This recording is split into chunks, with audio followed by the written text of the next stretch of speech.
주님께서 오늘 우리 하나님을 경외하고 하나님을 사랑하는 자들을 주님께서 바라보고 계시는 줄로 믿으시기를 주님의 이름으로 축복합니다.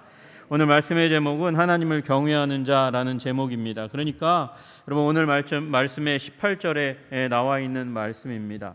여호와는 그를 경외하는 자를 살피시고 곧 그의 인자하심을 바라는 자를 살피신다, 이렇게 말씀하고 계십니다. 여러분 거기 18절에 그 하나님을 경외하는 자를 영어로 보니까 fear him, fear God, 하나님을 두려워한다, 그렇게 되어 있습니다. 그 두려워하는 자들 위에 하나님의 눈이 함께 한다는 거예요. 그분의 눈길이 하나님을 경외하는 자들을 향하고 계신 줄로 믿으시기를 주님의 이름으로 축복합니다. 여러분 딘 마틴이라는 미국의 코미디언이 이런 얘기를 했습니다. 두려움의 의미를 모르는 사람을 보여다오. 그러면 내가 심하게 얻어터진 바보를 보여주겠다, 이렇게 얘기했어요. 웃긴 얘기를 한다고 한 얘기예요.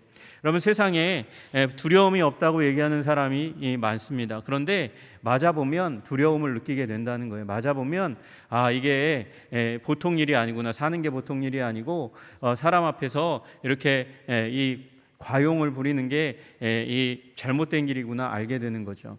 여러분 우리 유튜브를 보면 자주 그런 장면들이 나옵니다. 이 분노 조절 장애가 있는 분들, 분노 조절을 못해가지고 화를 내고 막 난리를 치는 분이 나왔다가 뛰쳐나왔다가 상대편 차량에서 아주 체격이 건장한 아주 큰 사람이 나오면 그 다음에 아주 양순해지는, 얌전해지는 사람들이 많아요.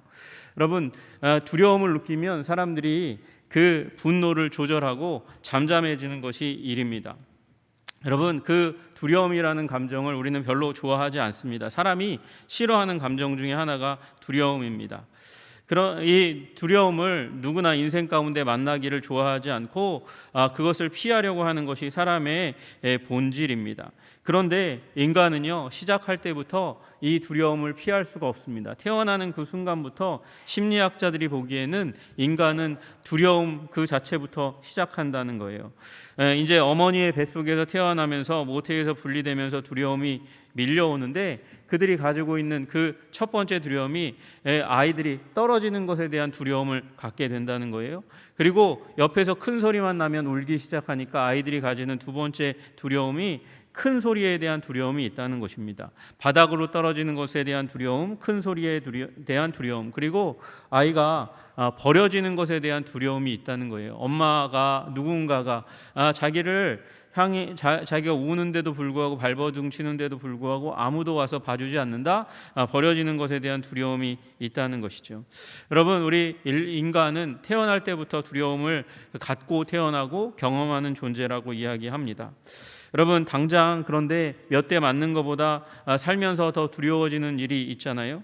직장에서 퇴직할 때, 퇴사당할 때, 강제로 그런 일을 당할 때 사람들은 두려워합니다.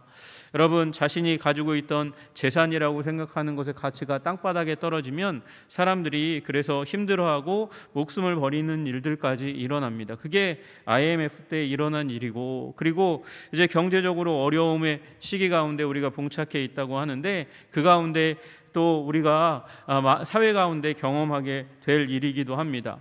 여러분 주택값이 막 떨어지고 있어요. 주식값이 떨어지고 있고 코인, 사람들이 영혼을 끌어모아 투자했던 코인이 바닥을 치면서 사람들이 많이 낭망하고 있습니다. 여러분 그런데 이런 일들도 어려운, 경제적으로 어려운 일들도 사람이 낭망하고 두려워하고 힘들어하는 일이기도 합니다. 또 관계가 무너질 때 사람들이 무서워하고 두려워합니다.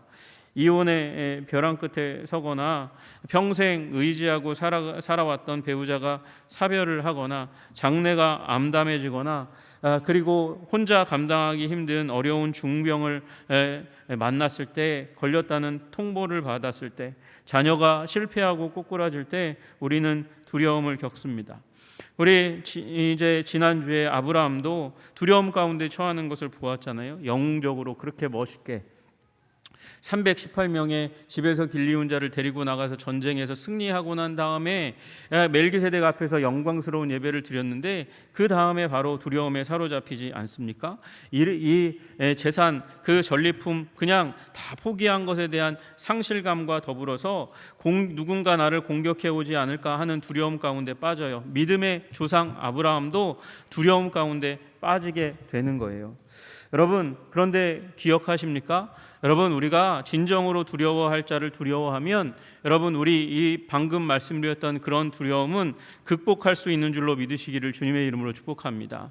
여러분, 하나님을 두려워하면 삶의 상황과 문제와 환경 때문에 두려워하는 일이 잠잠하게 되는 거예요. 그러나 여러분, 그것이 너무 눈에 커 보이면 하나님이 작아 보이기 시작합니다. 또 반대로 하나님을 무시하면 그 문제들이 커 보이기 시작하는 거예요. 여러분, 그게 베드로가 경험했던 일 아닙니까? 풍랑 가운데서 예수님께서 걸어오시는 것을 보았습니다. 그리고 나도 걷게 해달라고 그렇게 얘기하고 주님의 명령에 따라서 물 위를 걷다가 예수님이 안 보이고 풍랑이 보이니까 두려움이 찾아오면서 물에 빠져가는 거예요. 여러분, 우리 주님께 더 큰 관심을 두고 두려우신 권능의 하나님, 그 하나님께 우리의 시선을 두면, 우리가 하나님만 두려워하면 그 풍랑도 그 바람도 두려워하지 않을 수 있는 줄로 믿으시기를 주님의 이름으로 축복합니다. 여러분, 오늘 말씀이 시편 33편이잖아요. 시편 그 33편의 말씀, 그 말씀을 보니까 여러분, 이게 이 다윗의 시편의 연장선으로 그렇게 보여집니다. 사실 저자가 미상이라고 얘기하지만 여러분, 이 아마 다윗이 이런 심정으로도 굉장히 많이 노래하고 찬양했을 겁니다. 여러분, 다윗의 인생 가운데 그 인생의 테마가 뭐가 돼야 될까요? 두려움이 마땅히 돼야 되지 않았겠습니까? 그가 양과 아버지께서 맡기신 그 가축들을 돌보는 가운데 곰이 옵니다. 사자가 옵니다. 두려워해야 마땅합니다. 청소년기니까요. 여러분, 변변한 무기도 없이 그렇게 싸울 수밖에 없는 존재니까 당연히 두려워해야 하는 것이 이치입니다. 여러분, 그가 다음에 겪게 되는 일이 무엇입니까? 전쟁터에서 그 누구도, 이스라엘의 그 누구도 나가서 감당하지 못할 거대한 사람 골리앗이 서 있었습니다. 모든 사람들이 다 떱니다. 여러분, 근데 다윗도 같이 떨어야 되죠. 거기 있는 용사들보다 더 작은 자가 다윗이잖아요. 키도 작고 몸집도 작고 근력도 작고. 여러분, 그런데 그가 두려워하지 않았습니다. 여러분, 그 다음에 그 인생 가운데 만난 사람, 자기가 가장 의지해야 될 사람이 누구예요? 장인 아니겠습니까? 그런데 그 장인이 자기를 죽이려고 쫓아다닙니다. 끈질기게 쫓아다닙니다. 지치지도 않고 쫓아다닙니다. 그러면 다윗은 몸에 밴 게 두려움이어야 합니다. 두려워서 벌벌 떨고, 두려움 가운데 어떻게 보면 정신이 무너지고 마음이 무너지고 생각이 무너져야 하는 게 당연한 것입니다. 그런데 성경이 말하는 다윗은 전혀 이 겁과 두려움과는 상관이 없는 사람이에요. 용기의 사람이었어요. 여러분, 왜 그랬습니까? 여호와 하나님을 두려워하고 여호와 하나님을 믿으니까, 그러니까 그 모든 두려움이 물러간 줄로 믿으시기를 주님의 이름으로 축복합니다. 여러분, 여러분의 인생 가운데 여러 가지 두려움의 요소들이 있을지 모르겠어요. 그게 관계일지도 가족일지도 경제적인 문제일지도 체면일지도 모르겠습니다. 여러분, 그러나 다윗보다 더한 고난과 고통과 두려움을 겪어보신 분이 계실까요? 여러분, 다윗보다 더한 아들이 반역을 일으켜서 피난을 갈 만큼 그렇게 힘든 시기를 겪었던 그 다윗처럼 힘든 가정사를 겪어본 분이 계시겠습니까? 그런데 다윗이 그렇게 그 모든 두려움을 이길 수 있었던 이유가 무엇일까요? 여러분, 시편 27편에 그 비결이 나와 있어요. 여호와는 나의 빛이요 나의 구원이시니 내가 누구를 두려워하리요? 여호와는 내 생명의 능력이시니 내가 누구를 무서워하리요? 생명의 능력이신 하나님, 그분 때문에 누구도 두려워하지 않는 삶을 살아가는 거예요. 여호와 하나님이 나의 빛이시고 구원이시니까, 그러니까 두려움이 물러가는 삶을 살아가는 것입니다. 여러분, 보세요. 악인들이 내 살을 먹으려고 내게로 왔으나, 내 살을 먹으려 올 만큼 그렇게 짐승처럼, 사자처럼, 늑대들처럼 몰려오는 그 악인들이 있어요. 왔으나 나의 대적들, 나의 원수들인 그들은 실족하여 넘어졌도다. 다윗이 실족시킨 게 아니죠. 하나님께서 그렇게 실족시키신 것이죠. 군대가 나를 대적하여 진칠지라도 내 마음이 두렵지 아니하며 전쟁이 일어나 나를 치려 할지라도 나는 여전히 태연하리로다. 여러분, 군대가 몰려오는데 어떻게 태어날 수 있습니까? 여호와께서 환난 날에 나를 그의 초막 속에 비밀히 지키시고, 그분의 은신처에 나를 숨겨주시니까 군대가 와도 두렵지 않은 거예요. 그의 장막 은밀한 곳에 나를 숨기시며 높은 바위 위에 두시도다. 너는 여호와를 기다릴지어다. 그래서 이런 구원을 경험한 다윗이 이야기하는 거예요. 너는 여호와를 기다릴지어다. 강하고 담대하며 여호와를 기다릴지어다.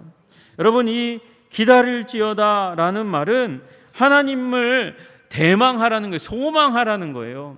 여러분, 환난 가운데서 하나님을 대망하고 소망할 때, 기다릴 때에 하나님께서 구원을 베푸시는 줄로 믿으시기를 주님의 이름으로 축복합니다. 여러분, 그런데 그 다윗이 믿었던 하나님은 어떤 하나님이냐 하면 굳건하게 나를 도우실 하나님이심과 동시에 두려우신 하나님이시라는 거예요. 두려우신 하나님. 여러분, 다윗이 하나님을 두려워했기 때문에 하나님을 사랑하는 거예요.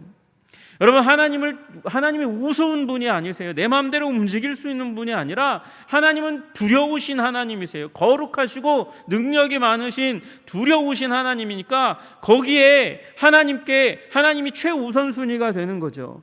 하나님께 최우선순위가 되는 거예요. 그래서 두려우시니까 하나님의 사랑을, 인애를 구하는 거예요. 여러분, 오늘 말씀 그대로 여호와는 그를 경외하는 자, 그 두려우신 분, 그래서 그 인자하심을 바라는 자가 되는 거죠. 그래서 하나님이 그에게 눈을 두고 회복시키시고 보호하시는 거예요. 여러분, 다윗이 하나님을 두려워합니다.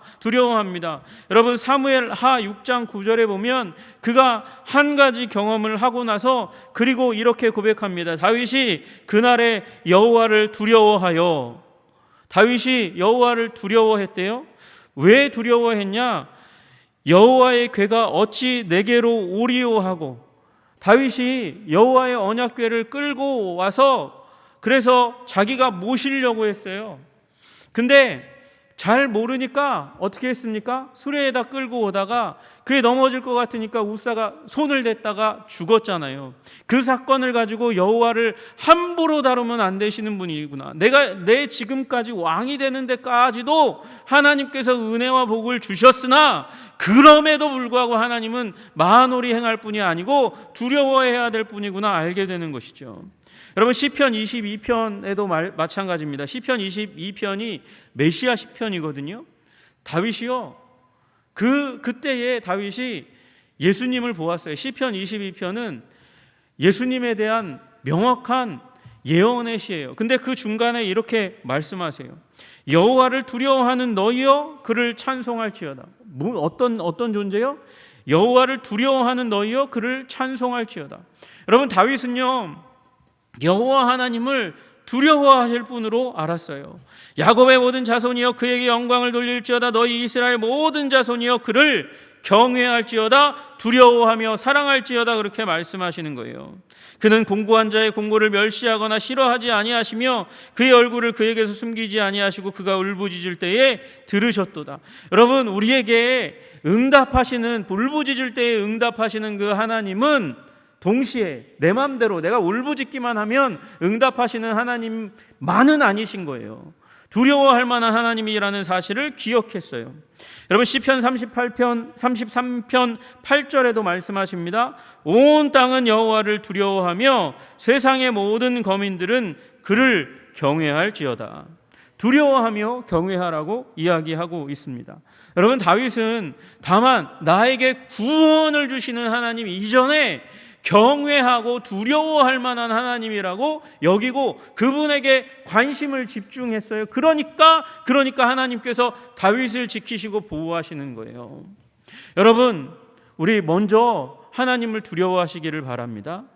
하나님을 두려워해야 하나님께 관심을 갖는 거죠.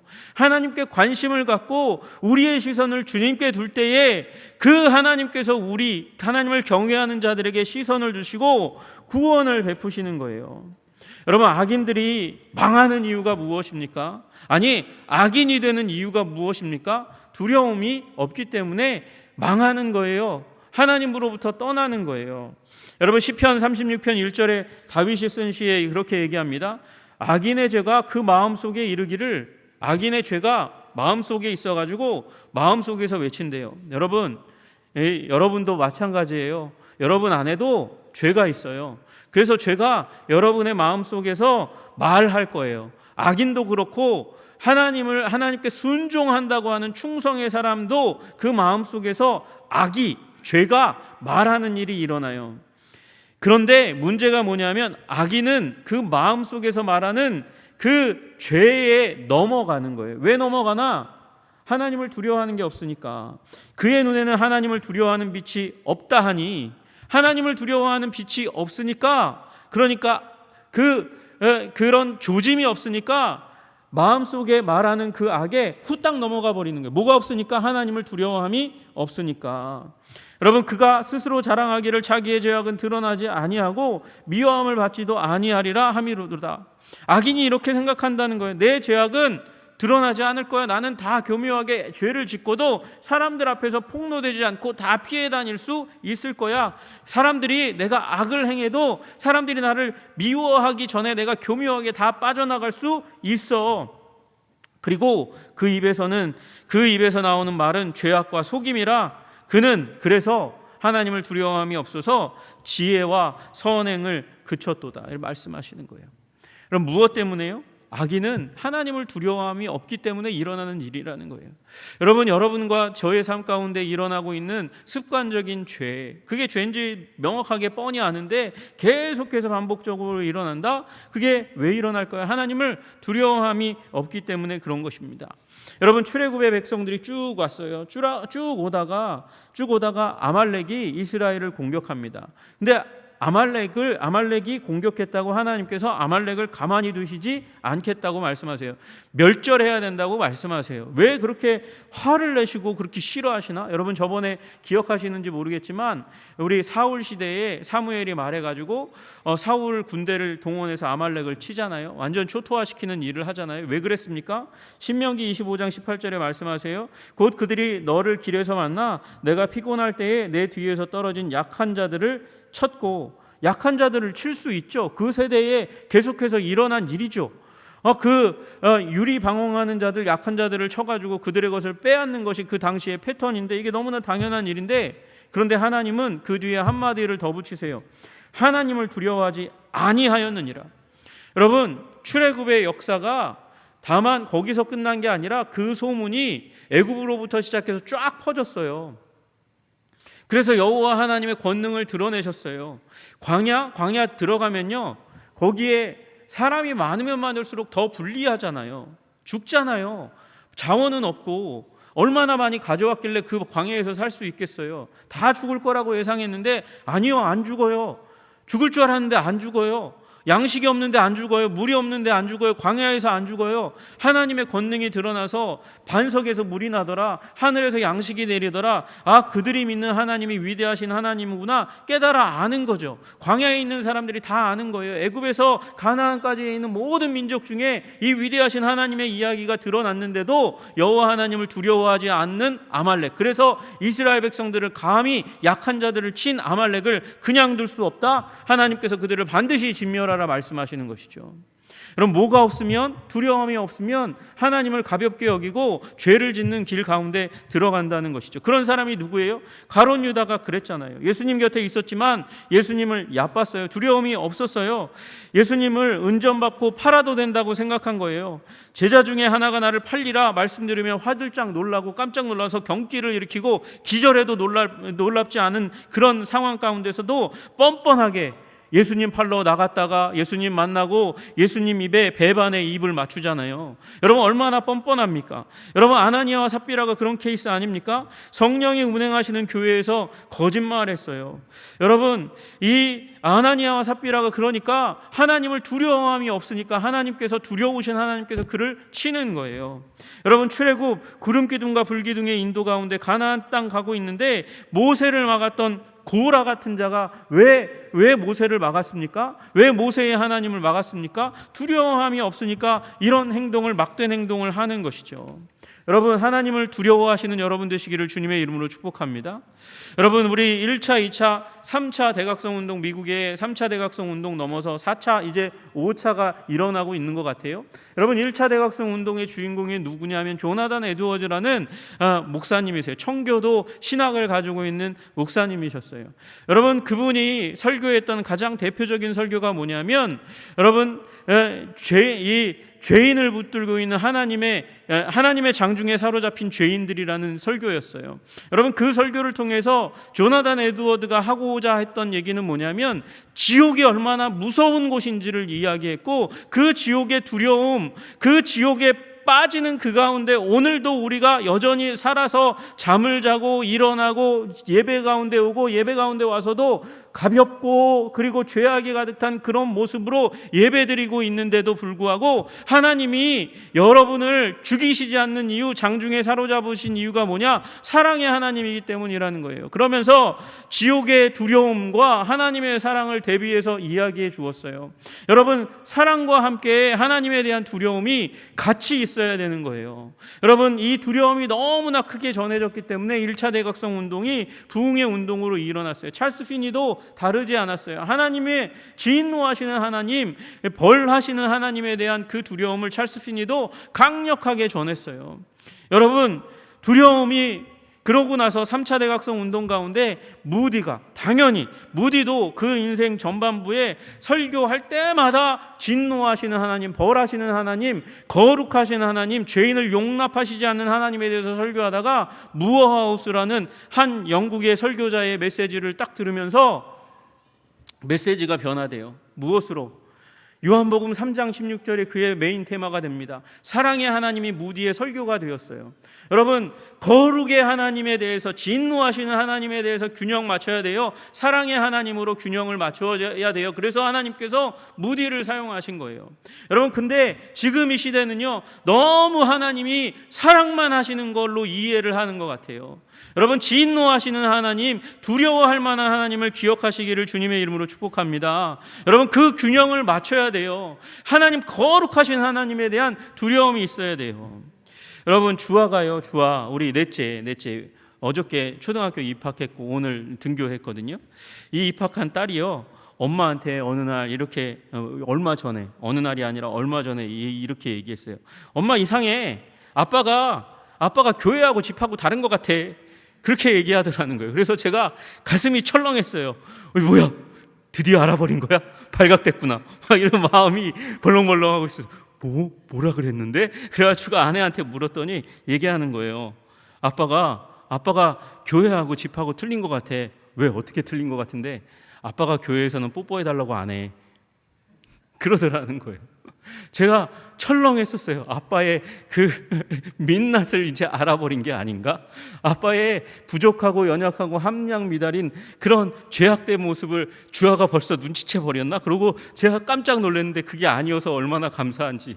그러고 첫째, 둘째, 셋째는 아빠의 연약함을 알겠지 뭐 이러면서 제 마음을 쓸어내렸어요. 여러분, 제가 순간 두려움에 사로잡혔어요. 왜요? 넷째가 아빠를 싫어하지 않을까? 여러분, 두려우셔야 돼요. 정말 나를 사랑하셔야 되는 하나님이 혹시 나를 싫어하시지는 않을까? 여러분, 그게 두려워하면 사랑하게 되고 사랑하면 두려워하게 되는 거예요. 여러분, 주아가 무슨 힘이 있어요? 그 가정 가운데. 그런데 제가 두려워했다니까요. 주아의 그 말에 벌벌벌 떨었다니까요. 왜요? 사랑하니까 떠는 거예요. 사랑하니까 두려운 거예요. 아빠를 오해하면 어떡하나, 미워하면 어떡하나, 그 마음이 들어가는 거죠. 여러분, 하나님을 사랑하시면 여러분 두려워하시는 게 당연한 거예요. 하나님이 나를 사랑하시는데 그렇게 사랑하시고 나를 축복해 주시는 그 하나님께서 나를 미워하시면 어떡하나, 나를 싫어하시면 어떡하나, 나의 삶 가운데 자비와 은총을 걷어가시면 어떡하나. 여러분, 그 두려움이 여러분의 마음 가운데 있기를 주님의 이름으로 축복합니다. 여러분, 어머니 집에 제가 방문하면 어머니가 그렇게 말씀하세요. 이런저런 얘기하시다가 어머니께서 말씀하세요. 건강 조심해라. 운동해라. 일찍 자고 일찍 일어나라. 밤늦게까지 일하지 말아라. 운전 조심해라. 큰 사고 난다. 어머니가 그 얘기를 계속 하세요. 왜 하실까요? 사랑하는 아들이 잘못되면 어떡하나 두려운 마음이 있으니까, 걱정하는 마음이 있으니까 그렇게 말씀하시는 것이죠. 여러분, 하나님을 사랑하시며 하나님을 두려워하시는 게 너무나 당연한 거예요. 여호와는 나의 빛이요 나의 구원이시니 내가 누구를 두려워하리요.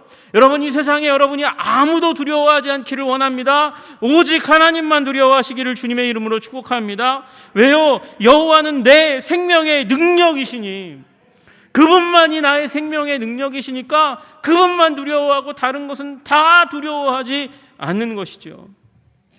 여러분, 모세보다 최고 권력 가까운 데 가보신 분 계세요?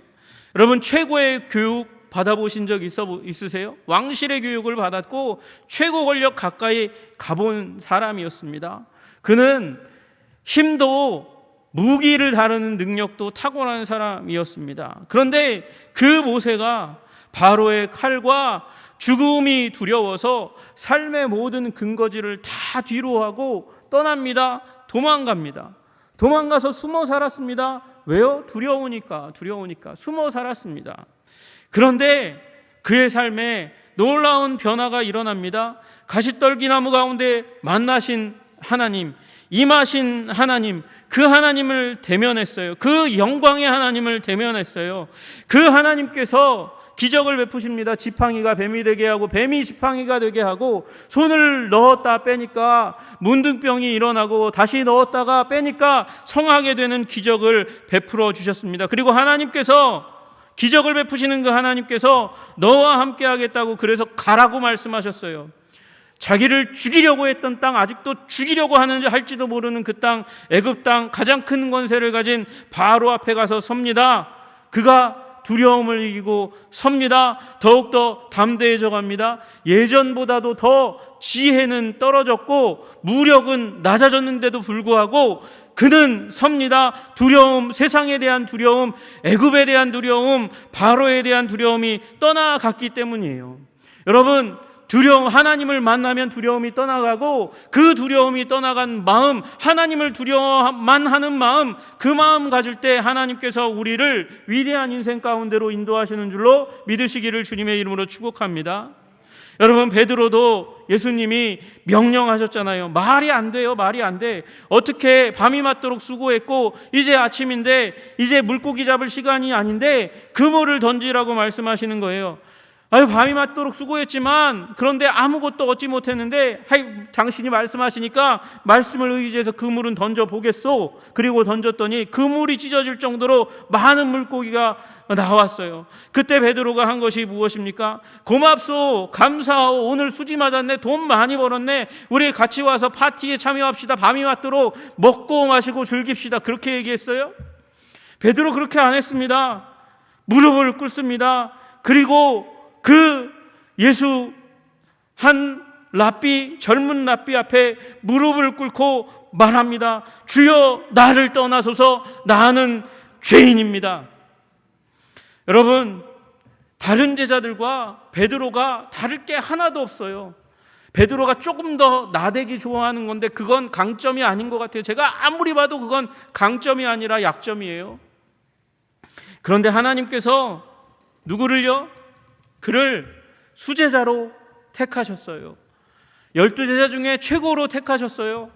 왜요? 그는 바로 이 순간 보여주었던 두려움 때문에요. 주여, 나를 떠나소서, 나는 죄인입니다. 여러분, 두려움으로 서실 때 하나님께서 우리 인생을 더 강력한 드립으로 잡으시고 놓치지 않으시는 줄로 믿으시기를 주님의 이름으로 축복합니다. 하나님이 그렇게 하실 뿐만 아니라 우리도 하나님을 더욱더 사랑하고 더욱 굳게 잡고 두려워하면서 하나님을 쫓아가게 되는 거예요. 죄를 멀리하고 주님께 헌신하는 인생 살게 되는 줄로 믿으시기를 소원합니다. 여러분, 그러므로 오늘 이 밤 여러분의 심령 가운데 하나님을 더욱더 사랑하기 원하되 두려워하며 사랑하게 해 주시옵소서.